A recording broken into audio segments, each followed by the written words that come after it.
Welcome to Supply Chain Now, the voice of global supply chain.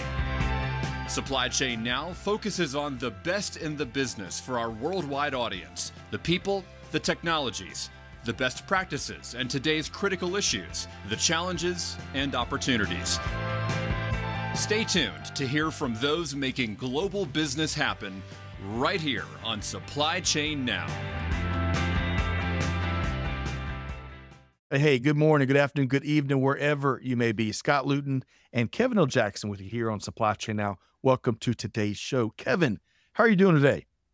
Oh, man, I'm doing great. You know, me and one of our guests are kindred spirits, if you know what I mean. I do, and we'll let the cat out of the bag as we start to introduce our guests in just a second. Hint, it has something to do with Cardinals, but we'll solve that puzzle in just a second. Folks, we've got a great conversation coming up here today as we're talking with a few business leaders on lots of interesting topics, I think, including supply chain and business observations, especially including insights on the intriguing energy sector, some of the leadership and technology approaches that are helping companies and teams find more success, and just where the heck does AI fit into the business leadership playbook, especially with the eye on practical applications and real outcomes. All this and a whole bunch more. So stay tuned for a great conversation here today. Kevin, should be a great show, huh? Absolutely. When you're talking about energy and sustainability and you blend that with AI, there's tons to learn and share. Completely agree. All right. So today's episode, we should add, is presented in partnership with our friends at Microsoft, who's doing some pretty cool things in industry, helping to move us all forward successfully. Hey, more on that a bit later. So Kevin, let me introduce our esteemed panelists here today, starting with Amy Dale, who serves as Vice President, SAP America's practice for Capgemini. She leverages some 30-plus years of supply chain, industry, and leadership experience in a wide range of sectors to include oil and gas, utilities, chemicals, and consumer products, and many others. Also, a little fun fact, she's an alum of the University of Louisville, the Cardinals, that's right, and a rabid basketball fan, very successful program. Amy, how are you doing? Welcome in. Well, hi, Scott. Hi, Kevin. I'm thrilled to be here to talk about the energy sector and how Capgemini has been thinking about the capabilities, bringing together the Microsoft, the Azure with the SAP. So my specialty is SAP, and it's in the industry energy sector. So we'll be talking about the supply chain impacts as well. So excited to be here. Thank you. And Kevin, love the fact that your son was a cheerleader for the Cardinals. That's right. Yes, absolutely. Lance, the one and only Lance Jackson. All right. So joining Amy is her colleague, John Swike, who serves as Managing Enterprise Architect / Microsoft CCOE. We're going to find out what that is with Capgemini. Now, his technical career has been a special focus on software engineering, architecture, and platforming engineering. But at the end of the day, John helps business leaders convert their ones and zeros into measurable customer outcomes by, I love this, helping people do things smarter, cheaper, and faster. Now, also, a little fun fact, John is a lifelong Lego enthusiast, aka AFOL. That's right. AFOL. Adult fan of Legos. John, welcome in. How you doing? Thank you, Scott. Kevin, happy to be here. So a little bit about me. So as you mentioned, I have a background in platform and software engineering, particularly in the Microsoft space. I've been there for a long time, kind of gone on journeys with various types of organizations, small, medium, and large. I've seen a lot of people move a lot of big workloads to Azure and other clouds, and I'm sort of here to help tell some of the platform side of the story and how we can help make it awesome. I can't wait. Making it awesome every day, John and Amy. Kevin, I'll tell you, Kevin, we got quite the duo here today, huh? Big conversation coming up. Oh, yeah, absolutely. And when it comes to leveraging SAP on Azure, I mean, that's sort of like a team from heaven. And if you have Capgemini there to orchestrate, it's like, sheesh, we can't lose. So heavenly divine intervention at play, saving global supply chains everywhere. Love it. So let's do this. Amy and John, we shared a little bit about both of y'all a second ago as we were introducing. Of course, that's just the tip of the iceberg. I want to kind of double down because y'all bring a lot of expertise and experience to the table. So Amy, would you also share a little bit more light on your professional background. That'll be helpful context for folks out there. All right. Thank you, Scott. So professionally, I've been working with SAP since 1995 with global implementations across pharmaceutical, the consumer products, even copper mining. And what's interesting about doing an implementation of SAP with copper mining, it's in locations where you have to have your own reliance on your ability to produce power for that mine site, the ability to have the communication and the connectivity to be presenting maintenance schedules, the mine planning, logistics, outbound materials. You've got container ships, cargo of the mine product out into the processing around the world. So I think that implementation I did with Freeport-McMoRan over a 3-year period was the most insightful about how important SAP can be with a global program in supply chain that's so heavily reliant on our energy sources. And thinking now how energy sources, I've been working more with the wind, the solar, geothermal, and it's really bringing in a new way of thinking about how we can manage those, report on them, have the sustainability and the benefit of, the fossil fuels being replaced by these renewables. So it's a great time to be in this energy space. Fascinating. Kevin, we've done thousands of episodes when you think of podcasts, webinars, live streams, special events. Amy is the first that I know of that's ever dealt with a 3-year big old implementation in the copper mining sector. I can't wait to learn more about some of her takeaways and experiences. Interesting, isn't it, Kevin? Yeah, some of the things she said, I can just imagine the reliance on real-time data as you are trying to develop and expand and work these mines in remote areas. Amy, I didn't do well in science, but copper, technically, I guess that's a precious mineral. That's in the precious mineral category? Does that sound right, Amy? Yeah, iron, copper, and you want to use it for your automotive, right? It's a big usage in your electric vehicles. It's going to be used in your hospitals because of its properties for protection. So it's copper's everywhere. Imagine 1% of that is potentially copper in that stone. So you have to retrieve a significant amount of the mountain to have the copper that we need in our businesses. So we literally, not figuratively, we literally have to move mountains to meet the copper demand. So fascinating stuff. Now, John, as I was hesitant to ask Amy that question, because in my mind, the periodic table that tortured me throughout high school and college. Oh, you have the periodic table in your mind? I'm shocked.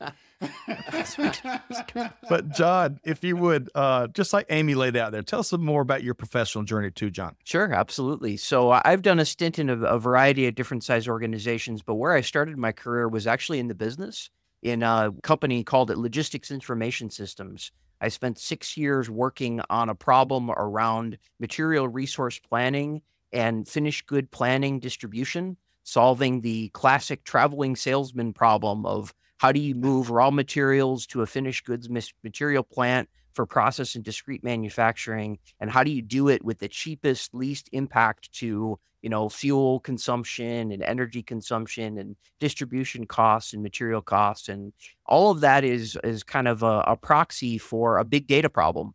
How do you move and solve for moving the right materials to the right places, to the right production plants, and doing it at the cheapest prices? And along my journey, I've done various types of incarnations of helping organizations solve some of these large data problems and these big centers of data gravity. What I bring to the table and what we're talking about here about helping companies solving energy problems and maximizing for their energy consumptions really gets into that classic big data problem and helping them get insights from the noise and really sift signal to noise in their journeys.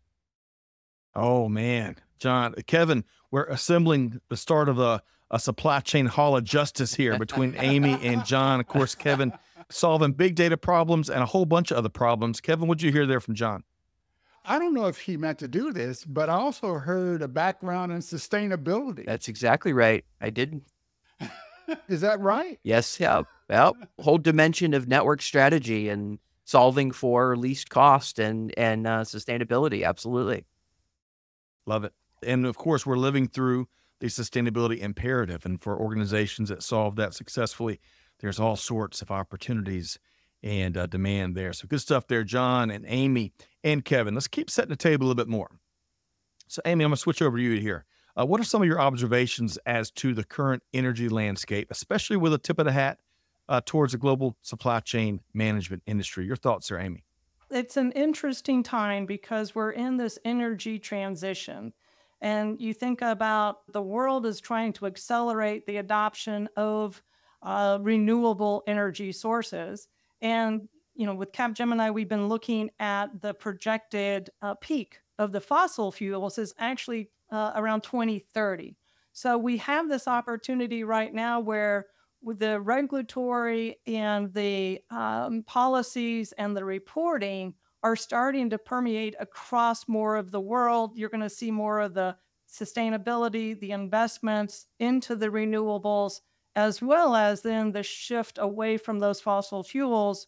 And, thinking about how do we make it accessible, right? How do we, through that supply chain, enable the capability of the wind turbines and the materials that go into those wind turbines. I was actually in Scotland and saw where they had been staging the blades for the completion of wind turbines. And I'm thinking in the back of my mind, where did those blades start? Who was manufacturing them? How are they then transporting those and then allowing them to be in the right location to then have the solar and the wind power that we need for the world? And so imagine the Shetland Islands, and they're trying to put a wind turbine in the Shetland Islands. It's fascinating to think. It is, and the scale. I haven't been to Scotland, but Kevin, when I'm flying from Atlanta to out west somewhere, and we're flying over the Midwest to peer down and look at those big wind turbine farms, it is just fascinating. And the size of it, you can't really appreciate it until you come up close. And that also, Amy, takes me back to the manufacturing component too. And of course, getting them where they got to go to get them assembled and getting them contributing renewable energy to the grid. Kevin, your quick thoughts on what we heard from Amy. Yeah, I know in the North Atlantic there, they're not only leveraging wind, but wave power. I saw a recent show about how they're harnessing the waves in order to create energy. In the end, it's all about all of the above options when it comes to energy and being able to balance all of the sources in a, renewable, sustainable way. That harmony, Yeah. the equilibrium that you're kind of speaking to. All right, so John, also some of your observations when it comes to the current energy landscape, especially maybe where energy and supply chain intersect. Yeah, absolutely. So as I alluded to when I opened, a lot of companies are dealing with a big data problem, and it'd be easy to think that big equals volume, e.g. size, but big data is actually more complicated than that. It's volume, variety, and velocity, the speed of data that is coming at you. So for a lot of energy companies, one of the dimensions they're dealing with that's very unique to them is all of the devices are becoming IoT devices, which means that every single one of those devices is emitting data. We need to do something with that data, either capture it, consume it, process it, protect it, secure it, archive it, a variety of different reasons, be, business intelligence, or it could be for operational types of warehouses and things like that.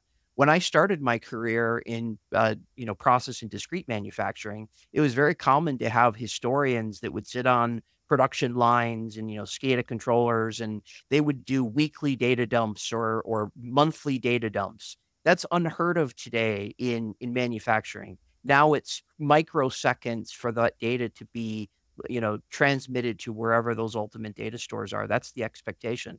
And for energy producers, for energy suppliers, for those that are protecting the energy infrastructure grid, it's critically important that they have a handle on all of these different IoT devices. And that means being able to rationalize and look at this vast variety of data sources And then how are they looking at it in that entire fleet management size from both the volume, variety, and velocity dimensions of that big data problem?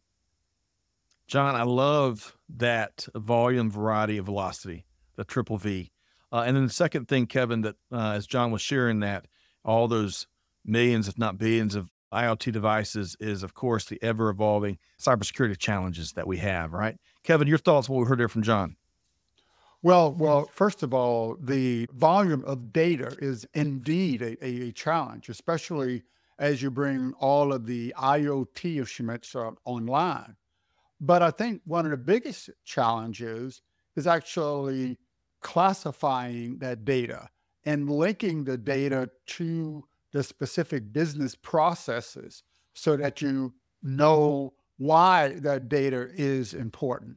And this is really the power of cloud computing, because you can actually connect these sensors, the IoT devices, in real time to deliver data, classify data, and then understand the impact of the change of that data to your business processes. And that's really where a lot of the advancement in business models, in reducing waste when it comes to creating products and services come in. Yep. So we got to add a fourth V then. John, Amy, and Kevin, at value. Amy, both you and John both kind of already spoke to this in some of your responses thus far, but I'm going to double dip here. When you meet with, work with the operators out there across the energy sector, what do you find to be some of both their common and their unique challenges or concerns out there? Amy? So I think let me start with the common challenges that we're seeing top of mind: regulatory and policy uncertainty, right? That is something that is the operators face this due to the fluctuating regulatory and the policy, whether in the US you're dealing with the state of California or you're dealing with the federal government. It's common for everybody to have to be dealing with those. Another one, and this goes to John, the technology integration is a common, how do we bring in that cybersecurity? How do we bring in the protection of the grid? How do we, ensure that the ransomware and the threats from the cybersecurity are addressed? And I think then the third one is also the skills gap, right? We're looking at talent, the war for talent, and how do we bring individuals into this energy space ecosystem and see the career opportunities, when it may not have the glamour of some of the other industries now with the big data and the technology. So those are three of the top common ones. When I think about what are some of the unique, the customer expectations and how the consumers are becoming more involved, and you now have prosumers as well as consumers in this energy space. It's a new mindset that says, how am I as now the individual going to be part of this ecosystem of our energy landscape? And then another unique opportunity is, where are you going to make your investments, right? Where do you want to be spending your money as that operator? You've got your immediate cost, but you also have that need for the future and that investment that you want to make in technology, which may have longer term benefits. And I know we'll talk about this later, but think about Gen AI and where does AI fit into all this and how are you going to invest in it? So those are some of the unique challenges, I'd say. Oh, man. Kevin, I don't know where to begin. That was a great list of common and unique challenges. What'd you hear there, Kevin? Yeah, I'm going to probably hone in on the cybersecurity issues. When we were talking earlier with John about the data, I'd mentioned the need to classify the data quickly and accurately. Well, if you don't classify it appropriately, then you don't know how to protect it. So that really complicates the cybersecurity aspects of any data-dependent process. And cybersecurity it's an arms race, right? The bad guys are going to get more capabilities like artificial intelligence. Mm-hmm. And then the good guys are going to have to figure out how to protect themselves against that new capability. So it's a ever-changing landscape. And the operators are required by law and regulation more and more to protect that data. And recent European laws on artificial intelligence is a point of fact. That's right. Oh man, Kevin, the shifting landscapes, man, goodness gracious. I'm not sure if any of y'all are a fan of Mad Magazine back in the day, but it's like that spy versus spy. They constantly kind of found new ways of getting one up on the other way back in the day. John, Amy, and Kevin both have really painted quite a challenging and risk-filled picture here. What would you add in terms of these operators, the energy sector, both common and unique challenges? Yeah, so I'll riff on I think a few points that Amy made that were particularly salient, and just add to those that in addition to kind of specialized industry skill sets, we also have a shrinking and aging workforce that is introducing some interesting challenges for a lot of energy companies that are just kind of emerging into cloud platforms, because it's more than just changing your center of compute. Cloud is not just another place to do compute. It's also an operating model. And that means people and process change has to come along for the ride. And some of those skill sets are not just changing how you do things just a little differently. It's a fundamental way of changing. In addition to that, we talked about threats, but we didn't talk about the threat velocity. How quickly are threats coming at my organization? That's an important distinguisher, because if I've lived in my corporate cocoon, my on-premise cocoon for a while, and I'm now just stepping into the cloud world, some of these threat actors are coming at you so quickly, you don't have time to do processes in the way that you did them before on premises. You have to change the way you think about solving those problems. And so for all of those reasons, this is a journey, and cloud is not necessarily a destination. It's very much a product that has to be living and breathing. And for that reason, that's where partners and others can really help on not only getting to the journey, but also sustaining the journey along the ride. That's really important. That and harnessing all of that data that is emergent too from what we've already talked about with IoT and big data and all that. So Kevin, that living and breathing is a great phrase to kind of wrap that response on, because you almost got to be in the moment as things are constantly evolving, threats, the bad actors that John's mentioned, for that matter, your customer needs and demands and expectations. Talk about ever-shifting and more demanding parts of business. The other thing he called out, that threat velocity, Kevin. When Amy was talking about technology integration, one of the topics that jumped in my brain was interoperability, right? All these different platforms and resources and tools, but they got to work together in a protected environment in that sandbox. And talk about things are shifting by the hour. Kevin, your thoughts on what John just shared, what he added to our long list that we already started with Amy when it comes to common and unique challenges? Yes. And I'm going to say dependency and trust. You need to leverage cloud computing because of the volume of data, the changing business models. You are dependent on that cloud service provider to protect you, to stay on top of these changing threats. And you have to have trust in your cloud service provider to do the same, to understand your business model, to understand what your customers' needs are. This is why operating in the cloud is really a much different operating model than the on-premise IT that people may have been used to. So selecting the right cloud service provider is a critical aspect of moving forward with these advanced technologies and advanced business models. If I could add to that real quick, one additional point to that is not just the cloud service provider, but the right cloud service model in addition to that, the right mix of platform as a service, infrastructure as a service, and software as a service. That makes a big difference of how your business can transform.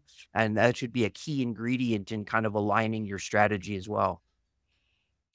Yeah, and I'll have to say, these are different skill sets than traditional IT. So it's important to understand, it's not about a specific cloud service provider, but it's about understanding this new model. Cloud computing is not a form of doing information technology. It's really the only sustainable and dynamic form of doing information technology for a modern business. Outstanding. And I love that trust comes up. That's a common theme in all these conversations we're having: technology, operational, the workforce, you name it. It's a really universal theme. All right. So folks, we've got the smartest, boldest audience out there. So despite our best efforts of creating some fear and anxiety, look, y'all been there, you live it every day, but still, that's a pretty challenging picture that we just painted between what John and Amy was talking about, and of course, Kevin's perspective as well. But now there's good news, because we've got leadership approaches and technology plays that are certainly helping address and mitigate all those risks and plenty others, and enabling real organizational outcomes and success, tangible success. So first, I want to start at a higher level, and especially from a leadership perspective here. And John, this is for you, kind of broader across sectors. What are you seeing leaders do to drive transformation and find success in what we and many others call this endless VUCA environment, right? Volatility, uncertainty, complexity, ambiguity. Goodness gracious. John, what are you seeing there? Where were folks finding success? Well, I'll start with patterns and anti-patterns, because we all love those, right?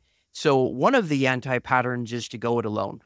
So in any business, in any industry, we're finding that the nuances, the number of tentacles into all of these different, operations platforms and strategic platforms have become so complicated that it's very difficult for those organizations to do it themselves. And they need partners to help them get there. I like to describe this sometimes to our clients as sort of been there, done that, bought the t-shirt. We have some of that experience to help you along the ride, show you where the dragons are, show you where the landmines are buried.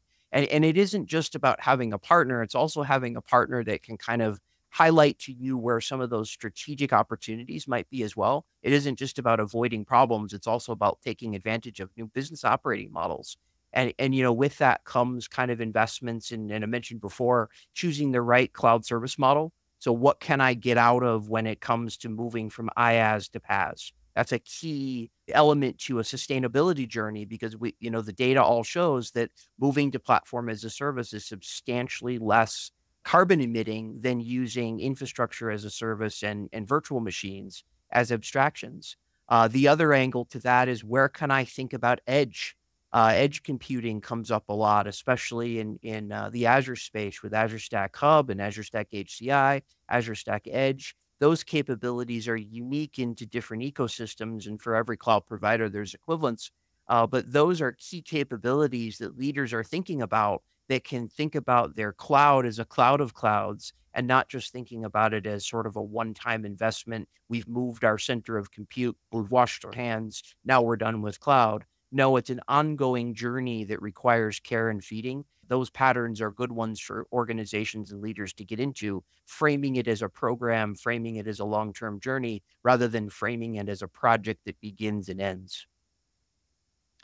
Love that. And I like, before I shift over to Amy, Kevin, I love the patterns and anti-patterns way that John framed it up. It reminds me of what we've seen the last 20 years in cinema and on TV. You got your heroes and you got your anti-heroes, like Walter White, Breaking Bad, right? The rise of the anti-heroes. But Kevin, technology and leadership wise, what'd you hear there from John? Well, he didn't say it, but everything he's talking about is a hyper-converged infrastructure, right? And this is really the way to have a dynamic platform that can change, sense, and respond to the needs of the business, of the customers, and the challenges that are presented by your competitors. And he didn't say it. I was looking for that. That is a great addition to John's list of the patterns and anti-patterns. Amy, dialing in just a smidge, maybe we look at, from a leadership perspective, what energy leaders are doing to drive this transformation and find success in this VUCA world we're all navigating through. What comes to mind? Nuclear energy is pivotal in achieving our global net zero targets. And this is supported by the International Energy Agency, the IEA. And let me talk about why it's important. Think about SMRs, the small modular reactors, and what those can do for Yep. communities. The ability to have a small modular reactor near a hospital, near supporting a university, being able to protect a community by having a source of nuclear energy and think of it differently than nuclear energy of the past. We're still able to grow and benefit from that, but there's new ways of the digital transformation that we can bring together, in modernizing our nuclear reactors and our energy to really support that net zero target that we have globally. So I do think transformation can come in doing things from the past, but in new ways in the future, leveraging digital and leveraging smaller capabilities to have a more targeted impact. All right, first, Amy, I agree with you. And I appreciate how you mentioned that is provocative because in some circles it is. But I think where I look at it, I completely agree with you. The challenges we have today are going to be 100th of the challenges we've got next month or next year. And we've got to take, when folks hear nuclear, I think, and this is just my opinion, I think they think oftentimes of maybe, 60s and 70s, some of the incidents, all this stuff. But technology, like we've seen everywhere else in global business, has evolved so much.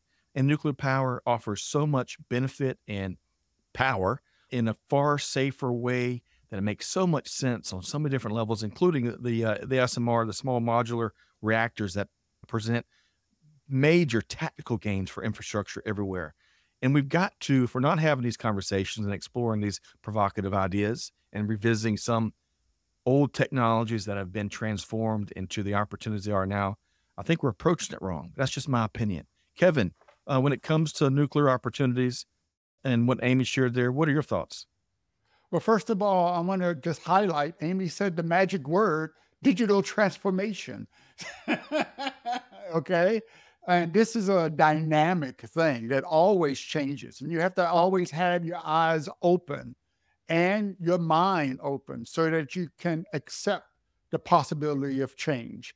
Nuclear energy is part of that all of the above strategy when it comes to energy. So don't knock that out. Yeah, you can't.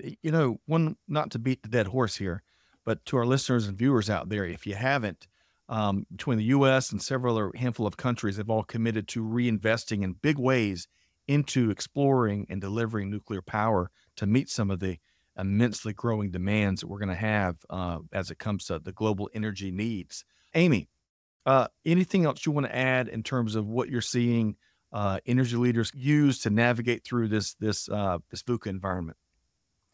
One interesting area is collecting of information that allows an organization to benefit from the investments governments, towns, cities, states are making in clean energy. And so it's how can we help provide the ability to collect, have a dashboard, and collaborate between a company and the local government for the betterment of solar or wind, where there are tax credits or there's a opportunity for commercial investment into a community with the solar or wind. And so grants and the ability to request a grant to achieve and meet the requirements of a grant that might be out there for renewables is something that we all need to be thinking about. How can we work together and collaborate across our communities to support and enable the benefit of the new technologies that we can bring into any part of the world? Yes. And Kevin, what I heard there from Amy, at least what I'm hearing, is how can we plan, fund, operationalize, and scale these collaboration strategies where really folks across the ecosystem, all the different parties, get what they need. What did you hear there, Kevin? The importance of small and medium-sized businesses. Those are where the new ideas come from. So it's important, these national grants, industry grants, that explore these new ideas so they can bring them to fruition and commercialize them. This is critical to not just the energy industry, but every industry globally. Yep. Power of the SMBs. Well said there, Kevin. Amy, John, and Kevin, before we move on into touching on AI, Amy, anything else you want to add in terms of what you're seeing leaders deploy across the energy sector first? Anything else? I think the only other one I'd add is that we're looking at new ways to use SAP to run companies more efficiently. And so we are spending a lot of time, whether it's a small utility company, a large utility company, an energy and oil and gas, how can SAP, where it has evolved in the S/4HANA code base, working with the likes of Microsoft and Azure with RISE, that there are benefits. And so I'm seeing more business cases that we're putting together of why a utility company, why an energy company should be investing now in their enterprise SAP backbone for the benefit of their users and their shareholders. So definitely seeing an uptick in that. Okay, and we're gonna shed a little more light on that towards the end of today's conversation. So I appreciate you mentioning that. It is on our radar for sure, and in a very powerful way out across industry. Okay, artificial intelligence, folks. You can't have a conversation these days without talking about AI. And I'm kind of halfway kidding, but kind of halfway not kidding. It's amazing. I love to see almost every day. I see a new use case for what AI, the benefits and innovations and outcomes that AI can provide out there when used. I think my take, when we know what we're trying to do and we know that that's the right tool to do it with. So with specific regard to AI, could you share an example or two as to how energy companies are leveraging AI to fuel productivity, profitability, and of course, empowering the human element? Amy, your thoughts there. Well, one of the most prevalent use case with the AI is for inspections. And if you think about whether it's a line inspection, a tank inspection, how to have, and this is where John will be kind of jumping in, is the data and the visual imaging, but there's also what we call synthetic data. That there are times where you lack enough real data, but you need to build a model, you need to do the programming. And so there's the visual or the real data, learning, teaching, and then also creating the synthetic data. And then you have to have a really strong partner ecosystem because it takes a lot of compute power, a lot of the analysis and the analytics, but the energy companies really have an opportunity to improve operations efficiency, improve safety, reduce risk of environmental concern or issues, and then for the people to be able to have the cost effective, to try to lower the cost of providing that utility or that energy to their community. So to me, the AI, I've got a number of other cases besides the inspection. One recent one with a oil and gas company was rail cars and how much that they have to move rail cars in the rail yard. And AI was able to come in and help optimize the movement of those rail cars so that you were able to have the efficiency and also the safety of moving something that has a corrosive or a hazardous material in the tanker in the car. So it was interesting to see that even AI can help you optimize your rail yard. Amy, I love that example. A lot of folks may not think about the rail industry despite the massive role it plays in global supply chain and the complexity when it comes to building a transportation plan with the constraints you find in the rail industry. You can't exactly hop off, I-20 and onto I-85 with your rail car. There's some defined constraints. So I love hearing AI making gains there, making that easier and opening up some efficiency gains there. John, actually, Kevin, I'll get your comment first, switch over to John and get his thoughts on AI use cases. What'd you hear there, Kevin, from Amy? Well, as we go into this conversation about artificial intelligence, I want to make a point that AI is essentially a sustainable and reusable model for human intelligence, right? AI starts from human intelligence. And when you're using AI, you are actually reusing human intelligence that may have been lost in the database somewhere. You're looking at decisions that have been made by humans that have been proven successful. So artificial intelligence, you should not be scared of artificial intelligence. It is a tool. It's a tool to efficiently access human intelligence. And I think these are replicated in the use cases that Amy is relaying to us.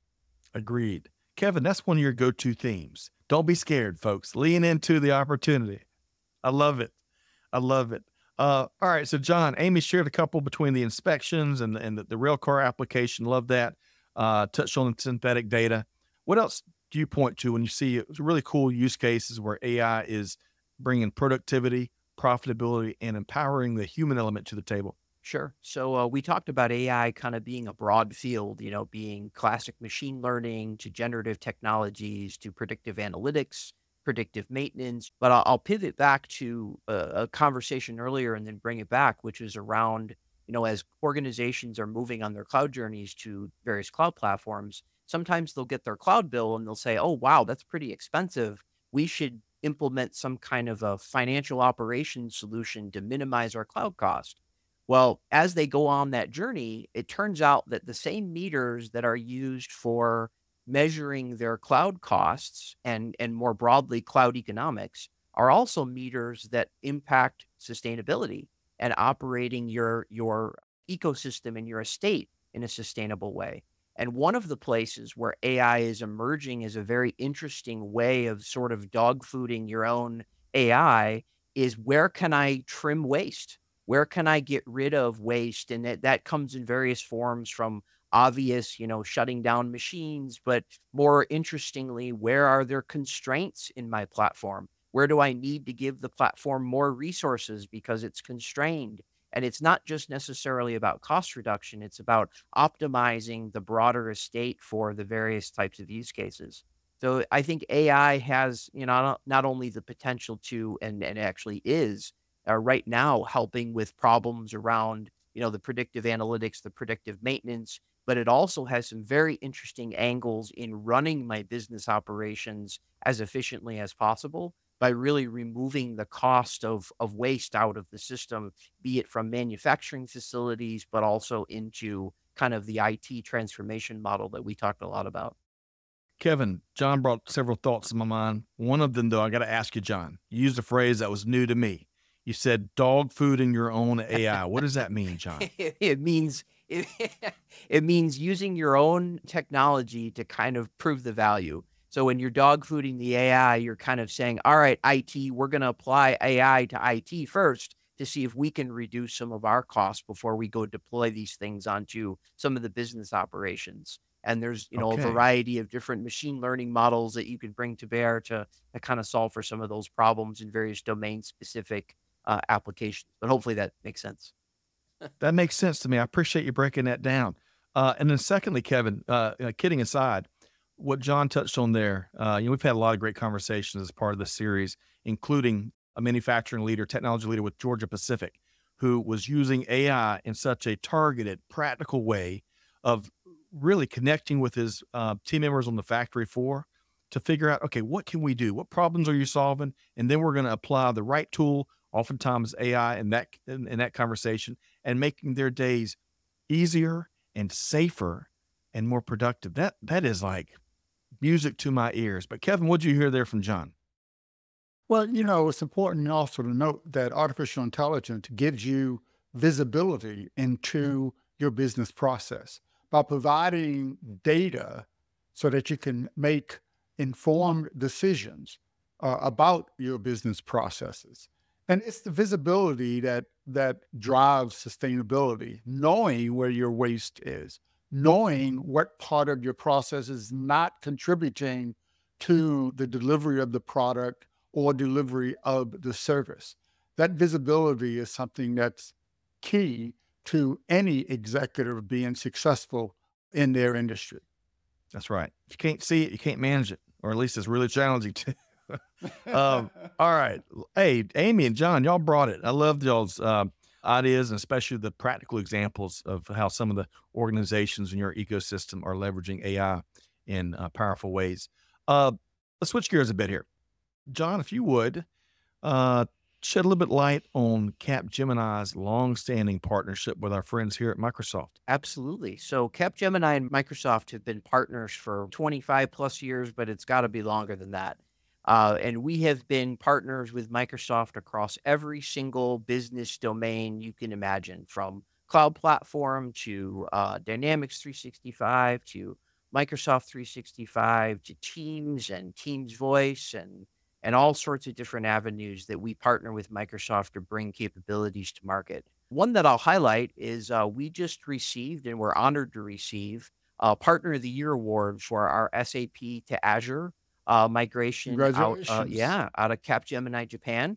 So there was a large SAP R3 landscape migration that took place. We were honored with that award. It was a very complicated migration that took many a moon to complete. We were also finalists in a whole bunch of other categories, including, some of the work that we do in apps and native app dev, to some of the Dynamics and Dynamics 365 finance and operations and customer engagement spaces, as well as some of our industry focuses in financial services and security and so on. So lots of experience in the Microsoft space. We spend a lot of time on the phone with our Microsoft friends, and we can't be happier. One other thing I'll mention is we are an Azure expert MSP. So we come to the table with not only just a lot of experience in years, but we also bring the creds and the people and the certifications and all the other good things that go into what that means as being a expert managed service provider for Azure and all the above.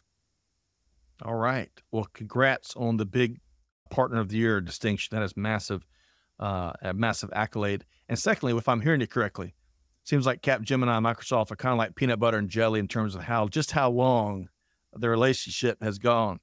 Is that right, John? It absolutely is. It's a perfect example. And I'll just add, you asked at the beginning, what does CCOE mean? And it's the Cloud Center of Excellence. And we're proud to have a Microsoft Cloud Center of Excellence representing the entire ecosystem and bringing some of our special sauce to the juicy, delicious lunch that is the combination. I like how you took that food analogy and took it to a whole new level. Well, and kidding food. aside, that's right. We love talking food here. But CCOE, the Cloud Center of Excellence, the Microsoft Cloud Center of Excellence. I appreciate you sharing that. We'd love to unpack our acronyms because we all love acronyms so much as an industry for sure. Kevin, before I shift over, we're going to talk about SAP and Azure and that dynamo in just a second. But Kevin, anything to add on what John shared about Gemini and Microsoft doing big things together out in the industry? Well, I can't help but believe that a lot of that is the power of S/4HANA running on the Azure cloud. I mean, when you talk about peanut butter and jelly, I mean, geez, having a powerful software platform like SAP to run your enterprise resources on top of the world-leading Azure cloud, you don't get much better than that, do you? You were a shoo-in for Partner of the Year. I'm sorry. Hey, I'll take the three of y'all, y'all's words for it when it comes to anything technology. So that's high praise. Okay, let's switch gears here. Amy, earlier in our conversation, you were kind of talking about SAP and Azure getting together as a dynamic duo, powerful combination. What are some of the benefits that you're seeing when those two forces come together? Well, I think the first is the size and scale, right? The powerhouse of SAP, global company. We've been working with them for over 4 decades. You look at the Microsoft, we've been working together. And with our SAP practice, Capgemini is the fastest growing provider with them for the emerging talent and our ability to support in the S/4HANA space. And why is that important? Well, one, it's to have people certified who understand the S/4HANA. S/4HANA is a new code base. It's taking and it's simplifying how an organization runs across its financial, its supply chain, its people, and it's enabling a lower cost operating model especially when you bring this on to Azure in the RISE model, where SAP is supporting how the SAP is staying current with the code base. And we're actually working very closely with some of the companies that want to use SAP Public, which means there's less customizations, there's less enhancements that are needed for your business model. We have energy companies, smaller ones, that are saying, I'm okay with using something that's more standard, less customizations, and it's on that public version of the cloud with the Microsoft Azure. And so it's a viable, and people maybe 3 years ago really started saying, okay, SAP on RISE, there's a higher confidence now. There's a trust. And I love the word Kevin used earlier.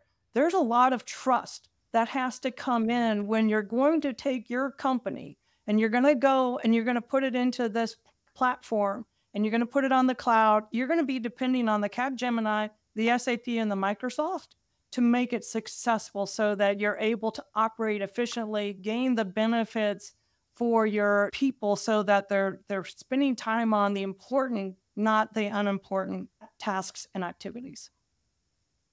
Excellent call out. And I love you spiking the football on trust and enabling the people across the organization to spend their time in the most beneficial and fulfilling and powerful ways. We have so many opportunities. Kevin, we talk about this in every show. We have so many opportunities to automate the blocking and tackling, right? And take that to a whole new level and kind of take a lot of that off our people's plates and give them more fulfilling work that leverages the human brain power, right? And the creativity and all the other things that humans bring to the table. And that's a really a beautiful part of this moment in business history that we're in. Kevin, your thoughts there, and then I'm going to circle back around and get John's thoughts on SAP and Azure getting together. Well, you're bringing tears to my eyes because, I mean, one of my career highlights was my opportunity to go to Waldorf, Germany, to SAP headquarters, where I actually had the pleasure of teaching cloud security to one of the first S/4HANA classes there at SAP headquarters. So it's really good to see that my labors so many years ago turned out pretty good. It was worth it. You've been holding out on me. You hadn't told me that. I got to find out what else Kevin's been up to in his career. All right. So John, kidding aside, we were talking about the SAP and Azure getting together and doing big things out in the industry. What else would you like to add there? So everything that's been said is great, and I'll add a couple of additional thoughts. So we talked about big data, and big data obviously brings lots of data gravity, as people like to say. And you can kind of imagine SAP sort of like a solar system. It's the sun that lots of things orbit around, and some of the things are quite big in and of themselves. So as you move your workloads in your estate to Azure, there's a lot of things that happen with those additional workloads, with those satellites, that bring some special capabilities that nobody else can bring. And part of that is around that gradual journey of moving up the cloud service model to ones that are higher levels of cloud abstractions, moving analytics platforms, moving whatever to get the most of the exhaust that is produced by these large platforms like SAP. That's particularly special. But there's another angle that's special, and that is, where can I bring SAP on Azure? And it isn't just the public cloud. It's also sovereign clouds. It's also cloud partitions like GovCloud and other places that a lot of others are not. And it's also inclusive of edge places like Azure Stack HCI and Hub. Those are capabilities of one logical cloud platform where I can bring my estate in whatever way I want to bring it, but get all of the magic chocolatey nougaty goodness that is management through Azure. I'm writing that down. Chocolatey nougaty goodness. It's chocolatey nougaty goodness. And obviously with that, having a partner that's done that and can help you kind of fit for purpose, what to bring where and when along that journey, it just makes it even more sweet. I'm about to circle back to you both and get some examples, any kind of examples with results that you can offer up. But Kevin, you're calling out the Kit Kat, Twix, Snickers component of John's response, making us all hungry. What else did you hear there from Kevin in terms of the SAP and Azure getting together? Well, actually, the experience, if you don't have that experience, you can't see that chocolatey, nougaty goodness and how to mix it all together to make it taste so good when it goes down. That's right. Well, and to continue this, I don't know if it's a metaphor or analogy, so I'll let y'all determine, but it's about what it delivers, right? You don't buy a Twix to keep it in your glove box. You buy it to enjoy it. And in the business sense, it's got to bring results, right? That's where we really have a bunch of decisions as business leaders out there in this explosion of technology to really make sure we know what we're trying to solve and then work backwards and figure out the right tools to do it with. So, John, I'll stay with you for a moment. What examples come to mind of SAP and Azure, especially driving home results in the energy space? Absolutely. I'll give you two examples, one in energy and one that is close to energy. So one is our longstanding partnership with our friends at Chevron, Phillips Chemical, or CP Chem. We've helped kind of their digital transformation journey, including large ERPs, simplify their kind of operations and supply chain capabilities over the last couple of years. That's a one key example. And another one is our friends at Panasonic Automotive. We've helped them transform their SAP estate, including augmenting that with some unique capabilities in Power Platform on Azure to tackle their big data problem that we were talking about before. For those of you that are listening or watching, if you're interested, head out over to the Capgemini website and take a look at some of our client stories, because both of these are featured out there and have some really interesting videos from leaders at both of these organizations talking about what makes the magical special sauce and sweetness in the combination that we talked about in all of these industries. So head on over there and take a look, because these are some fantastic stories worth taking a look at. Also, we can't get enough simplification in this world we live in, and our teams deserve it. Our business processes deserve it. Oftentimes, we can take successful simplification initiatives, and it could deliver more for our customers out there and absolutely delight them. So I love that. Of course, you mentioned increasing capabilities as well, and that's also a big name of the game in this ever evolving "what have you done for us lately" environment that we're all in. Amy, what would you add to that? Some examples, especially in the energy space. Well, I think one, John, thanks. Those are two great examples. Another one, and it's a Panasonic. We just went live with the Gigafactory for Panasonic, and if you think about that, it's one of these leading providers that will be something within the renewables and are sustainable is being able to support that Gigafactory. When I think about some of the benefits that come from working with us, it's about how to support standardizing the processes, whether it's a finance, accounting, and someone doing the accounts receivable, helping them to have standardized terms and conditions with their customers so that their collections are not challenged. In the warehouse and the reducing your inventory and your manufacturing cost, how can you have improved forecasting to minimize the loss or the fulfillment challenges you might have in your supply chain? So, Scott, I'm going to be tying into your supply chain that SAP is material in showing the improvements that you can have, reducing your waste, reducing scrap, improving your on-time delivery, really comes from having that complete supply chain that SAP can bring in, from the forecasting, the customer orders, the new product development, the tying it into the manufacturing, the supply chain for the logistics, the movement of product. It's all part of whether it's energy, a utility, it's all material, and there's ways to improve the operations, even in IT and analytics. Think about having improved IT analytics, developing a dashboard, or I'm developing the business case and I need to make sure we're tracking to that. There's a value and a benefit from identifying and tracking your analytics of how you're using your SAP to support your outcomes at your company. Amy, what a great laundry list of real valuable outcomes. Don't sleep on the T's and C's. Standardizing those allow us to move faster and bake more trust into relationships. Talk about trust. Inventory management, better forecasting, looking at your analytics and managing them in different ways. And you touched on waste. And Kevin, I'm gonna get your comment here, but I think it's so important. This came up earlier. Kevin, I think you mentioned it about something along the lines of you got to be able to see it, right? Waste, when you think of waste, if you're tuned in, listening, or watching, it's not just scrap. You got to really, really define and look at your organization, your enterprise, and look at all the different definitions of waste: movement, wasted talent, wasted transit, rework, all the different ways.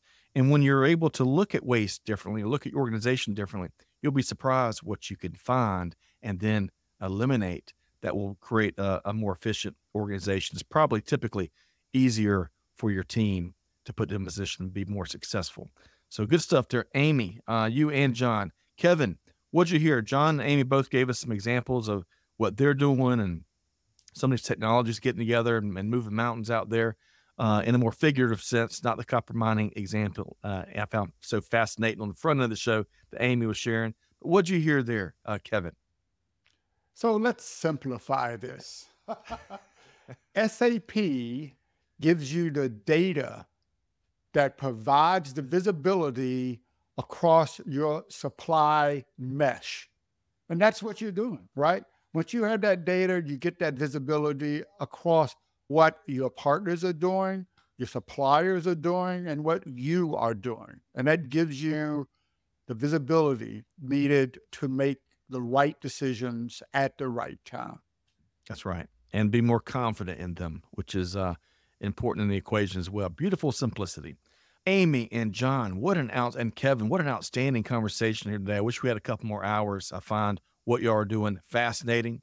And I know we're just scraping the tip of the iceberg here, but let's make sure folks know how to connect with you both. My hunch is that you'd welcome a post-podcast discussion on some of the things you're doing out there. So let's start with you, Amy. How can folks connect with you and the Capgemini team? I really look forward to connecting. I love the opportunity to share and discuss thoughts with others. So please find me on LinkedIn, Amy Dale. And I'm also very proud of being at Capgemini and capgemini.com. You can have access to a lot of the examples and the case studies that we're doing across SAP, AI, the utilities, the supply chain. We're around the world. Definitely tap into us. So I look forward to hearing from others and connecting. Love that. And I enjoy the content, the blogs, and the studies y'all put out over at Capgemini. So folks, check that out and make sure you connect with Amy on LinkedIn. John Swike, how can folks connect with you? Same thing. Reach out on LinkedIn, linkedin.com/JONCWIAK. And I and a whole contingent of Capgemini friends will also be making a cameo appearance at Ignite this fall, coming up in November. So Microsoft Ignite. So we will be physically live in person to come have conversations, be it technical or leadership or otherwise. So we welcome you to come mingle, say hello, pick our brains, have deep conversations, do all the things that technologists and business leaders and everyone else that will be at Ignite this year are going to be doing. So we look forward to seeing all of our friends and family show up and say hi come November. Something to be thankful for. So there we go. Rub them elbows. John, I love it. So folks, check if you're going to be at the Ignite event, be sure to track John and the whole Capgemini team down and take him up on the opportunity to talk business, to talk technology, or to talk Legos. That's I bet there's some good stories there too. All right. So Kevin, what a great conversation. I've got about 16 pages of notes here today. I want to ask you though, another one of your key takeaways from the discussion. You spoke about simplicity earlier. Microsoft, certainly, we've talked about some of the cool things they're doing. What do you find them doing in the energy industry that we should share with our audience as well? Wow, it's really important to understand that Microsoft is empowering the energy workforce. And this comes from the data that's provided like platforms from SAP. And it can automate the workflows and improve AI-enabled recruiting, learning, and training so you can get seamless collaboration across your enterprise. They operate for a new energy future that optimizes supply chains, secures assets, and powers energy systems with artificial intelligence to increase productivity. And this drives and gives you the ability to achieve net zero commitments by transforming data to reduce emissions, scale carbon-free energy, and decarbonize the energy value chain. So you can grow sustainably with an AI-powered business that uses clear data insights to accelerate climate innovation, sustainability progress, and business growth. This is a trifecta of Microsoft, SAP, and Capgemini. Love it, man. I'm ready to run through the wall behind me as you lay all that out there. And, you know, really painting a bold new way of doing business, right? Yes. To call out, you know, Amy mentioned that I think 2030 was going to be the peak for current energy. And you get on the other side of that, the demand's only going to grow of how we can solve our energy needs differently. So folks, what a great conversation here today. I appreciate what Amy and John and Kevin are doing out in the industry to help change how we do business and achieve new highs. Kevin, really quick, before we thank everybody, how can folks connect with you and the podcast is Setting the World on Fire, Digital Transformers with the one and only Kevin L. Jackson? Yes, thank you very much. And I am on LinkedIn. And also you can catch me on the big X at Kevin_Jackson. So thank you very much for the opportunity to enjoy this conversation about the future of energy and digital transformers. We, I think, just recently released an exciting show on the use of digital assets. So stay tuned and see Digital Transformers wherever you get your podcast. That's right. Hits keep coming. So Hit Factory, led by Kevin L. Jackson and the team. Y'all check out Digital Transformers and Supply Chain Now, wherever you get your podcast from. Big thanks to all of our, first off, most importantly, all of our listeners and our viewers, our community members across the globe, the smartest in the business. Hey, y'all, appreciate you and appreciate all the feedback you give us each and every day. Also, big thanks to Amy Dale. Amy, great to have you here. Thank you. Enjoyed your perspective, enjoyed your stories. I can't wait to read the book that you're going to be publishing about your journey. Really enjoyed what you shared here today. And also, John Swike, your colleague there at Capgemini. John, thanks for being here. You bet. Thanks, Scott. Thanks, Kevin. And folks, big thanks again to our collaborative partners over at Microsoft as well, helping us to bring conversations like this and bold ideas, provocative ideas to our global audience. A big thanks there. Kevin, always a pleasure to knock out these conversations with you.